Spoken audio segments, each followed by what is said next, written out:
Now let's go to security matters. The candidate of the Labour Party in the February 2023 presidential election, Peter Obi, has expressed shock over reports that 80 bodies, including 20 headless ones, as well as countless skeletons, were discovered in Abia State. In a statement on Thursday via his X account, Mr. Obi described the incident as bone-chilling and reflective of the worsening insecurity plaguing the country. Obi reiterated that security of lives and property remains the primary duty of any government and key to any meaningful development a nation hopes to experience. The ex-governor of Anambra State encouraged governments at all levels to redouble efforts at combating Nigeria's security crisis. Now, security stakeholders still talking about security have called for a new approach to tackling current insecurity challenges affecting the country.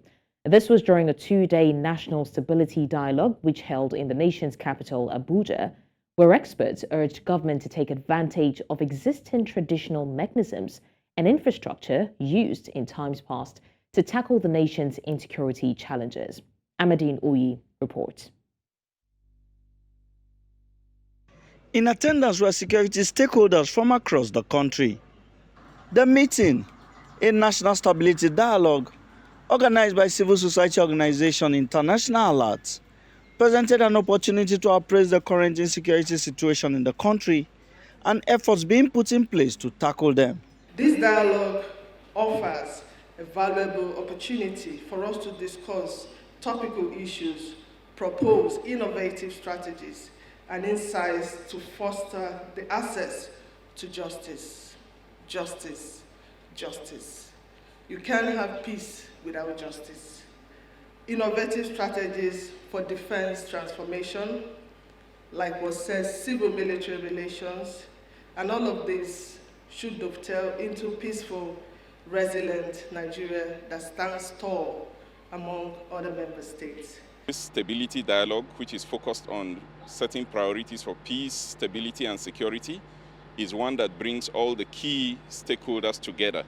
But more importantly, we want to, through these conversations, identify what the key priorities are for taking stability, for enhancing stability, and also for ensuring security in Nigeria. Partners present expressed confidence that the dialogue will achieve its objectives and resolutions reached will help ensure the protection of lives and property. My hopes for the dialogue are that it will help identify strategies that can address the very diverse drivers of insecurity, but with a particular focus on non-kinetic as well as kinetic approaches and strategies. I hope that this dialogue will help better civil, military, and also government and non-government relationships and partnerships. And I hope it will help stakeholders work together on a more inclusive, a more civilian-led, and a more participatory approach to the various security challenges facing different parts of this diverse country. Other stakeholders called for a new approach to tackling Nigeria's insecurity challenges, saying leaders must take advantage of existing mechanisms available in the past. Conflicts take place at community level, and I'm excited that we have an array of civil society groups here present. It's important that we begin to prioritize the bottom-top approach. We begin to harness the national peace infrastructures that reside. We always have this in our local communities, those ways that we can ensure that the herders and the farmers lived peacefully and can live peacefully. Those traditional mechanisms, those religious mechanisms, it's important that we systemically, in an organized way, link them to national efforts and indeed regional efforts. We all have different parts to play in the project of pursuing a sustainable peace. So every agency here is giving pride of place. So those two things are what make the National Stability Dialogue very unique. The two-day dialogue saw representation from several key government agencies, civil society organizations, international development partners, and stakeholders in Nigeria's security sector.